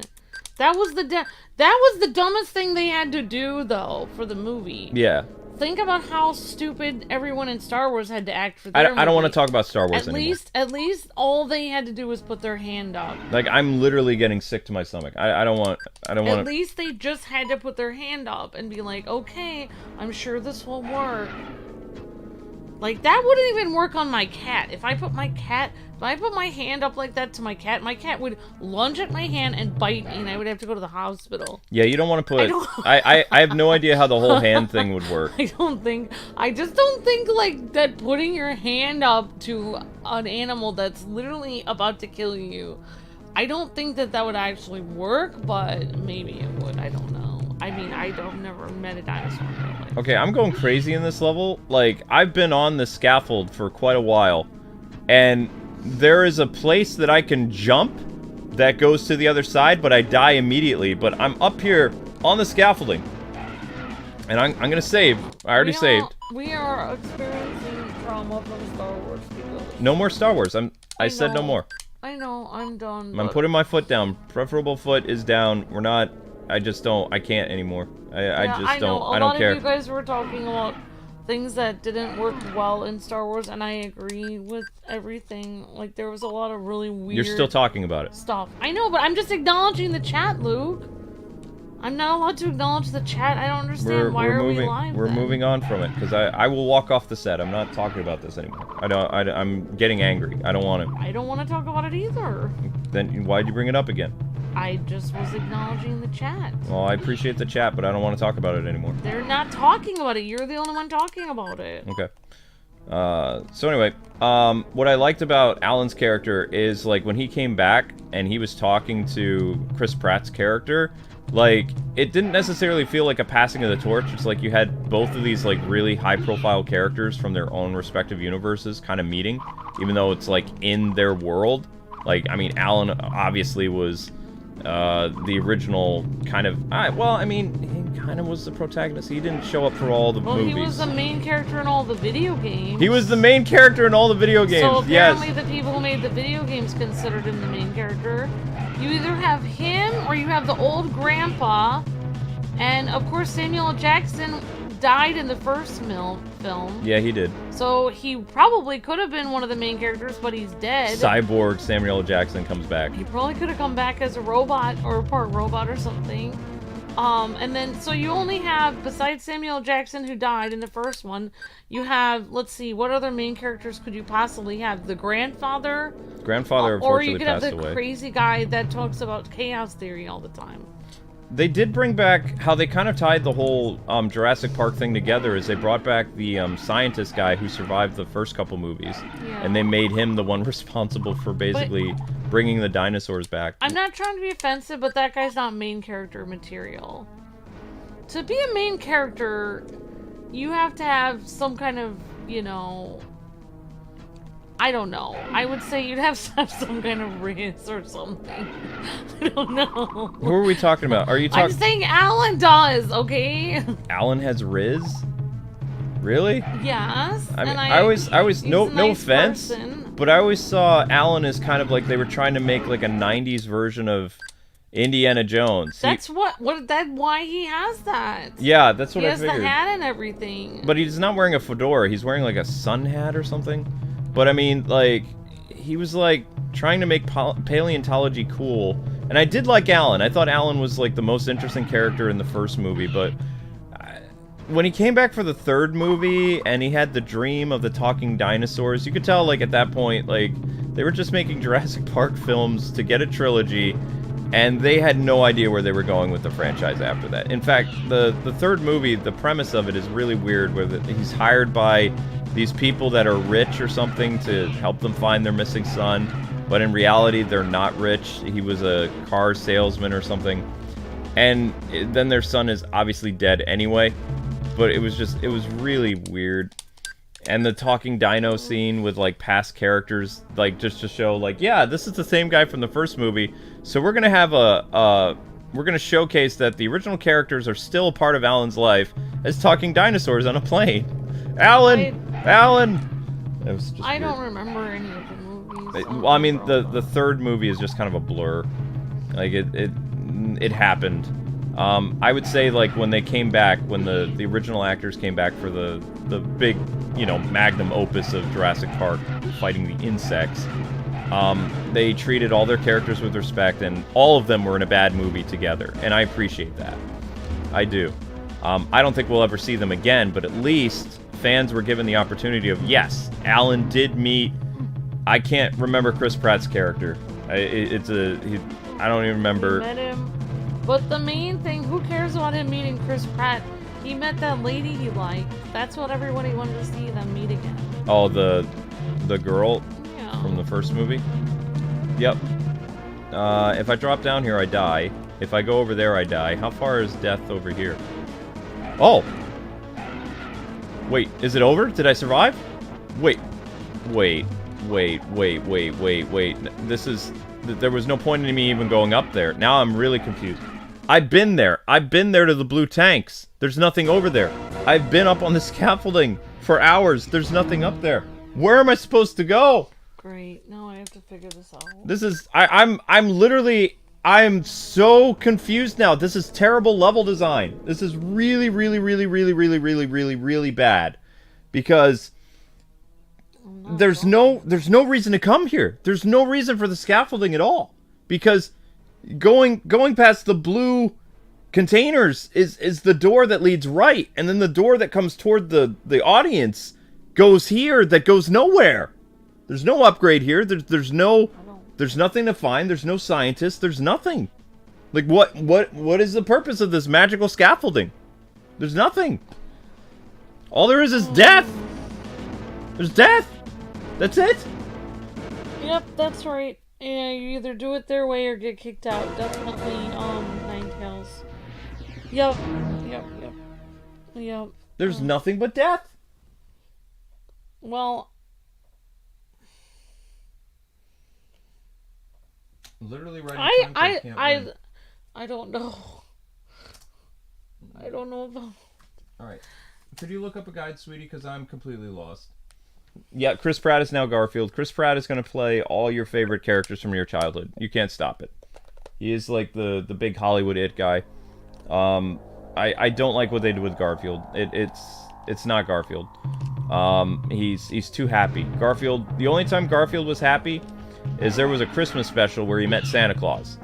And Garfield, like, you know, opened up his heart and he was nice and he didn't kick Odie off the table and he was nice to John and, you know, Lorenzo music kind of made Garfield sound kind of upbeat. And then immediately when he goes back and you see him in the next, like, holiday special, he's a grump again because that's Garfield. Garfield is not a light-hearted, happy character. He's kind of a grump. He's a grumpy cat that loves to sleep and eat. That's Garfield.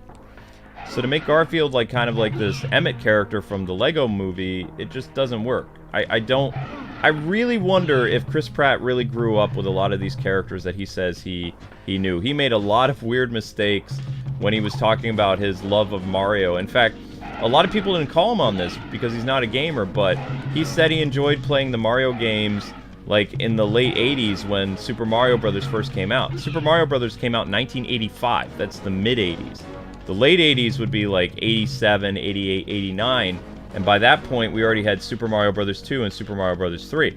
So if he was being honest with the audience, then he would say, you know, my favorite Mario game that I remember playing in the late 80s was Super Mario Brothers 3. That was really cool. I had a raccoon tail. I could fly. So it's like, when these actors pretend that they grew up with this stuff, their lies are very apparent. Because they mix up dates and, you know, they don't know anything. I died again. Chris Pratt will voice everyone, yep. Chris Pratt will be the voice of Cobra Commander in the new G.I. Joe movie that they're going to develop. And he'll just be Chris Pratt. That's how, instead of Cobra, to be like, hey, I'm Cobra Commander, guys. Who wants a latte? You know what? I've been mean to you guys for so long. I'm sorry. Today is Casual Fridays and Cobra Commander. Cobra. We're changing how we do things. No longer we're going to try to take over the world. We're going to build a machine that actually helps the environment. And G.I. Joe will be the antagonist because they, you know, they can't see Cobra as like an evil organization. It just doesn't compute for them because they've always fought against them. So, there you go. There you go, Hollywood. There's something different. Make Cobra Commander Chris Pratt and have Cobra be like this environmental agency trying to save the world. That'd be funny. Or Skeletor. Hi, I'm Chris Pratt. I'm playing the voice of Skeletor in the new He-Man movie. Grrr. Wait, did Chris Pratt play Emmett in the... Yeah, he was Emmett. Oh, see, he did a good job with that. But I haven't actually seen the Garfield thing. You can see the trailers all over the place. Yep, there's no reason for the scaffolding. So I'm just killing myself out of, like, rage because there's no reason for it. Does anybody know where to go in this? Because I'm between a rock and a hard place. I've gone over this level so many times in my head. I've taken every path you can think of, and nothing changes. Like, you don't run into anybody. There's dinosaurs everywhere, and it's like, almost like I'm trapped in this maze, or somehow I've been transported to purgatory, and everything just repeats over and over and over and over and over. Like, at least with the jungle, eventually I was able to stumble the right way across, but there's nothing here. At all. There's nothing here. Did you find anything, Ember? Or? What level is it? I'll just look at my video that I was on before. We were on the blockade, and then the level after the blockade. What? What is the stream tonight at 11 or whatever? I'm doing a golf game. Oh, well, good luck with that. Yeah, it's a golf game.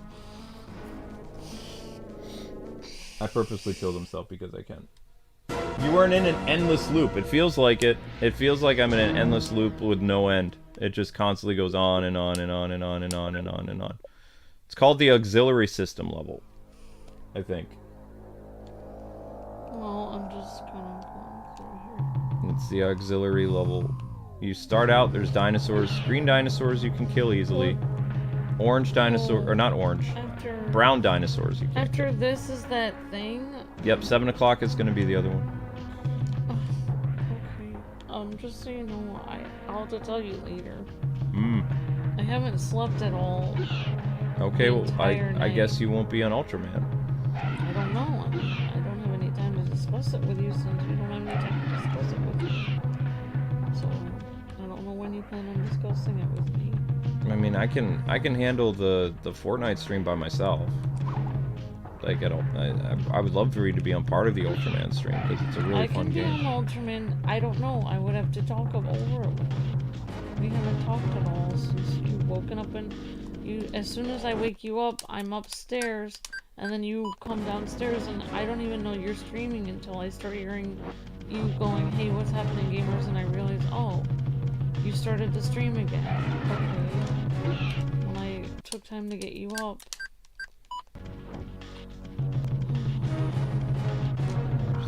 dinosaur and they don't want me to kill that. And now I'm at the blue containers where...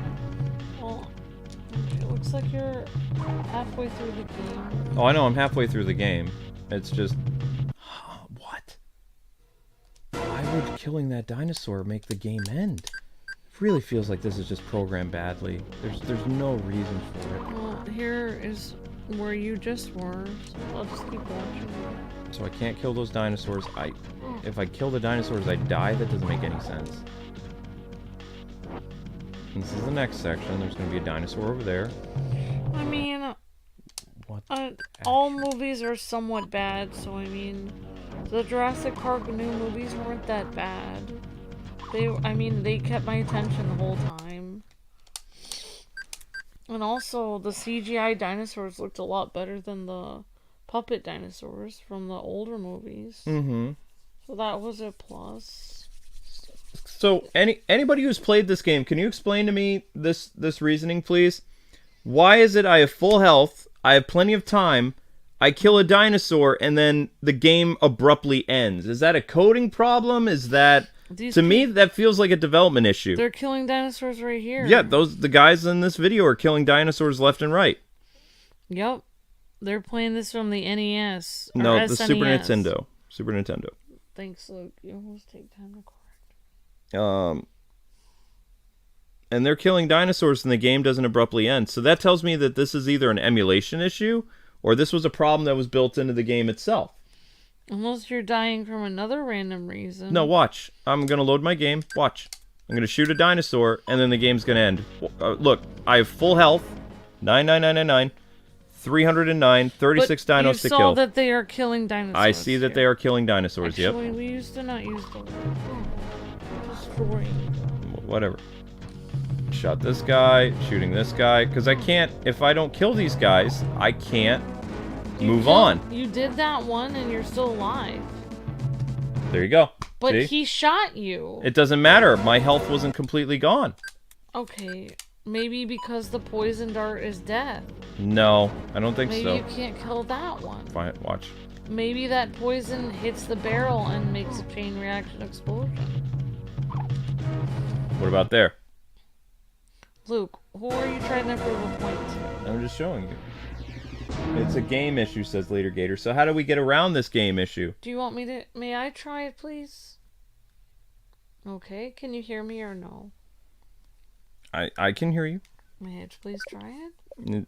Supposedly, if you kill too many dinosaurs, then the game shuts off. Alright, what button do I push to shoot? Why? I've never played this before. Why? Oh my gosh. Okay, so I'll just jump over. There's some dinosaurs you can jump over. There's some dinosaurs you can't. You jump with the B button. You're at a part where if you kill more dinosaurs, you get a game over. You're trapped. That doesn't make any sense. So then, how do you get out? How do I get out of here? You walk through the door facing... I was walking. No, you have to move your... Oh. You have to... What? Yeah. What point the gamepad toward yourself.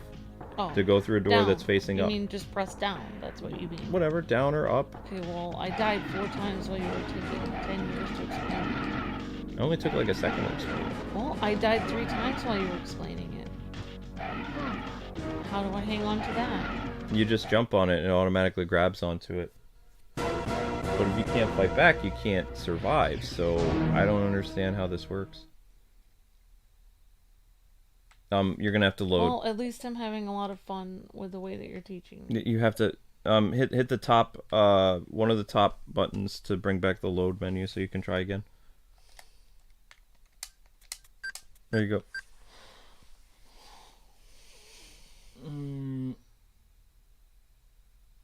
Yeah, I know that was my last continue. That's why we reloaded the game.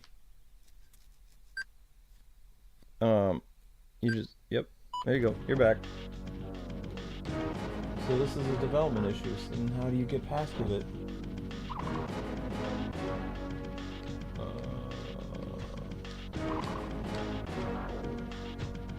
I've never seen a game issue like this. There's no way around it because you can't. There's no health. You have to shoot the dinosaurs in order to get past them. And you can't avoid the brown dinosaurs. You have to kill those ones because they'll chase you.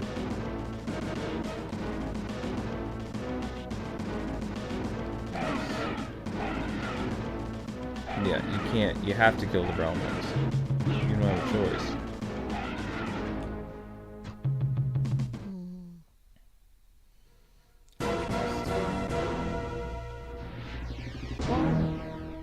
I don't know what you want me to do, Luke. It's okay. You can hit continue and try again.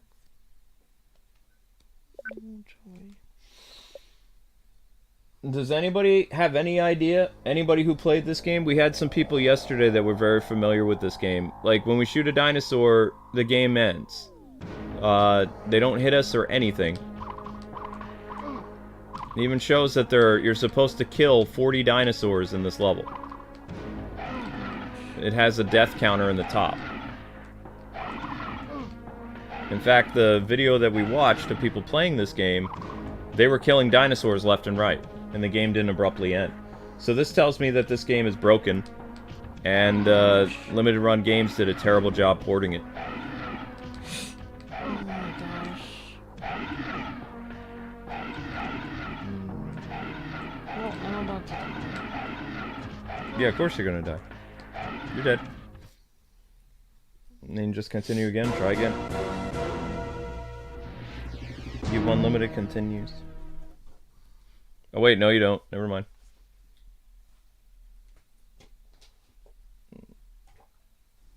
What is it that you're trying to say, Luke? You have to reload the game again and try again if you're gonna try.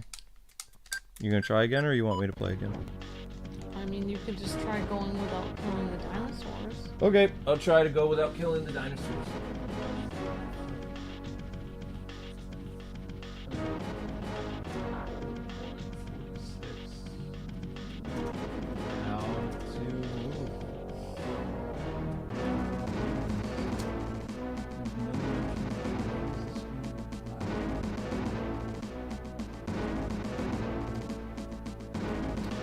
We've already... Oh, we don't... Jurassic Park. We only play old games we've already done if there's like an anniversary for it. We wouldn't randomly play it again. The only way we would randomly play it is if I played it in the afternoon randomly. Try to get views on the channel, but we would never play it as our main series. What game? Would you ever again play DC Supervillains again? We never live streamed. Why can't I kill him? It doesn't make any sense. I can't defend myself? That's impossible. This is absolutely ridiculous. There's no way you can get past if you can't kill them. How are you supposed to avoid? You can't. Like, by the time I get across this place, I'm gonna be dead.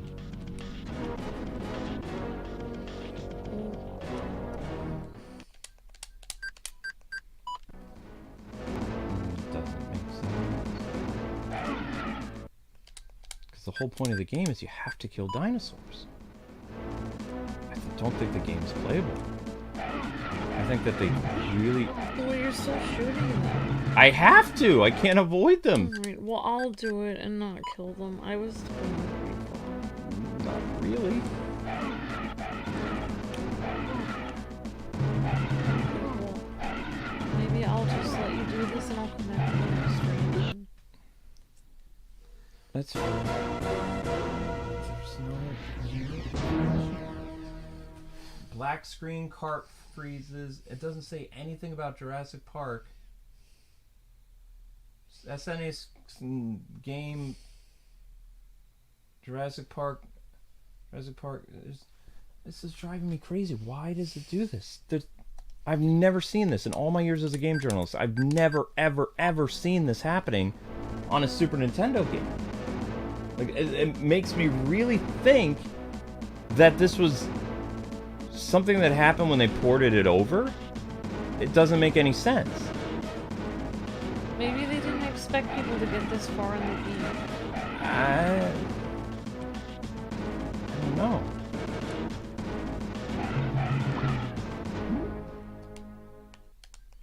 I have no idea. There's no...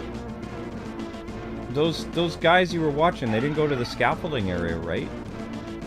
I was watching the same area you were in. Yes, they were on the scaffolds. The scaffolds only go up. What are you doing?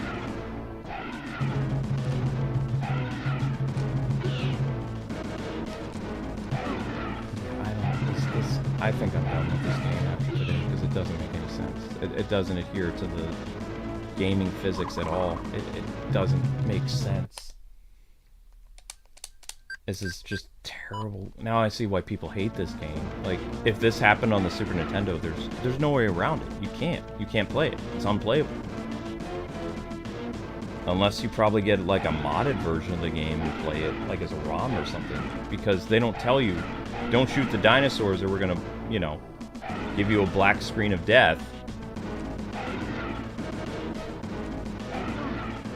Because you're not gonna be able to survive getting across without killing a dinosaur. You can't. It's not that I'm bad at the game, audience, it's the game is just terrible. It doesn't make any sense. Yeah, there's a video I was seeing of somebody playing it on the SNES, and they were able to shoot the dinosaurs fine. Yeah. If I can't shoot the dinosaurs, I can't make it through the game. So, I mean, I guess this is going to be the last episode, people, because I'm not going through this again because it's not possible. I mean, I'll just watch the video again. Maybe they were only shooting a few times. No, I saw the same video you saw, and they were running and gunning. They were wasting everything in their way. See that counter at the top of the screen? In order for the level to end, you have to kill 35 dinosaurs. Like, you have to. It starts at 40, and then the counter... You have to. So this game, this is literally a. Move on to another game then during the stream. Or? I mean, I'm done with Jurassic Park. Like, I wanted to really complete the second game. I can't. It won't let me. And the problem is, this game is actually good. This is a good game. But... Gamer51 says, Kwings, do you think they will make an Injustice 3? I don't know. Kevin's gone now. He was a big staple of that franchise. I mean, you could probably do a new multiverse thing.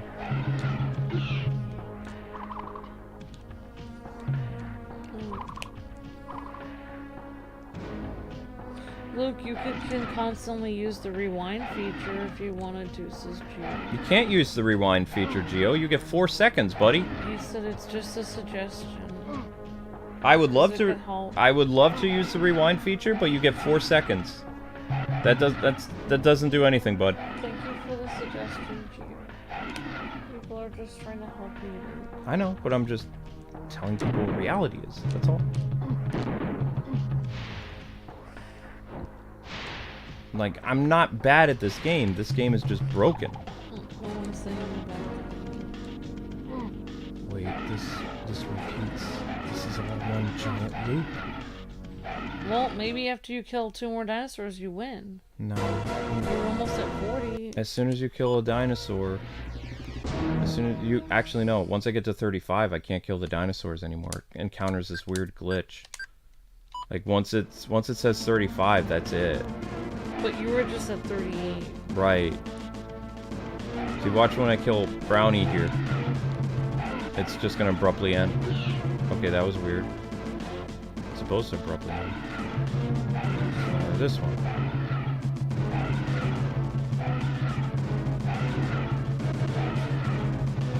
Okay. Okay, so... Why didn't it end?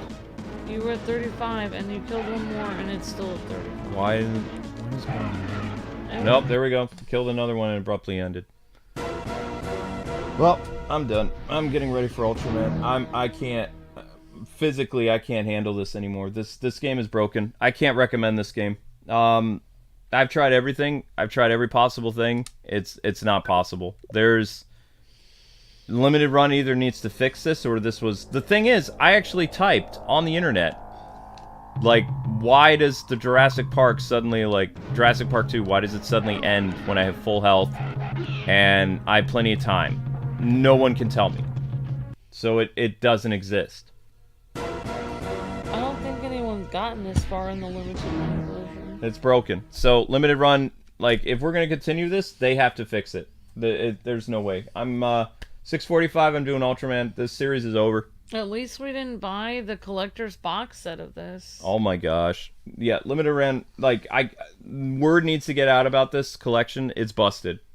You will never be able to beat this game because you can't get past whatever level I'm in. Everywhere you go, there's a bug. Like, and you can use the stream, for example. Like, it happened 50 times. So many different places in the level, just abruptly ends, just no rhyme or reason. And I was just watching somebody play this on the Super Nintendo on Amber's phone, and the people are running and gunning, killing dinosaurs left and right, and I can't. There's no way, you can't get past it. And I like the game. That's the sad thing. I've never heard of this happening. It was a cool Contra type game. It was a very cool Contra game, but it's busted. We really wanted to finish it and get to the end. Yep, you can't. You guys have seen here that there's nothing you can do. Anyone who picks up this game, you're going to run into the same problem. It's a coding issue. That's literally a game-breaking glitch. So, limited run needs to fix it. That's all I can say. So, Ultraman will be starting up at 6:45, guys and gals. Thank you so much for watching. But that's it. No more Jurassic Park. If you guys are able to get this video up to 1,000 views, I will do a Jurassic Park portable game. But I'm done with the Super Nintendo versions of the game because I'm running into too many bugs with these re-releases. I think the name of the level that has a problem is called High Petra or Seek and Destroy. It's one of these levels. Either that or I could skip High Petra and go right to Seek and Destroy, maybe, or Project Galmamis, but these, you know, I don't know what to tell you. Luke's favorite Batman character is Nightwing. Okay. But not only was the stream a visual view failure. I mean, thank you for the super chats. That's the only way we're getting paid with the stream. But like, this game's a mess. It's broken.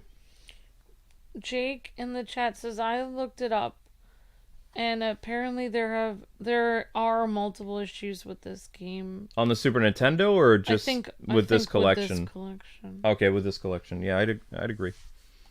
I'd agree with that. Well, I mean, I'm not trying to be rude, but I mean, it is limited run games, and half the time their stuff doesn't come on time and stuff like that. I wanted to. I like, this was probably my favorite game of the collection, and I wanted to go through and actually beat the whole game, but it can't. It doesn't work. At least you gave it a shot, says Gamer51. Yeah, thank you very much for the super chat, Gamer51. Again, that's the revenue we'll make for the stream. But yeah, I really appreciate that, Gamer51, and really interesting discussion topics, everyone. And also, Richard Taylor, of course. So thank you, Richard and Gamer51. Thank you both. And of course, thank you, Richard, for your ultimate last night. Thank you so much. So thank you guys for your generosity and super chats. And don't forget, if you guys are new or returning, this channel doesn't have notifications. So we have a newsletter. It went out around 5:15 in the afternoon today because reasons. But we try to get it up in the morning if we can, and it's KwingsLetsPlays.com. All you have to do is put your email in, and you get like a newsletter that gives you all of the videos that are going up every day for that day. So we write it ourselves, and it's free. So, or if you don't have time to sign up for the newsletter, you can just check the channel because we stream every day, 3 or 4 times a day. Starting in the afternoon till the evening, so we'll probably be streaming, like we stream every single day, even on the weekends, so you can just check back whenever you remember to and see what we're streaming for that day. Alright guys, thanks again for the super chats, and thanks for watching. Thank you guys for getting this up to 1,000 views for the last episode, so we can do this again. I really appreciate you guys hanging out and watching, because this was a really cool Contra type game, and we had fun playing it until we kind of got to like a game breaking glitch. So, Yep. yeah. So Ultraman will be next, people. Just trying to get this video up to 700 views, because if you guys want another Jurassic Park stream, the stream is going to have to get 1,000, and I'll do Jurassic Park 2 Portable. I've beaten that game before, so that shouldn't be too long. Probably do it in one stream. But I won't be playing Rampage, because Rampage is kind of buggy, and it's a shame that Jurassic Park 2 is buggy.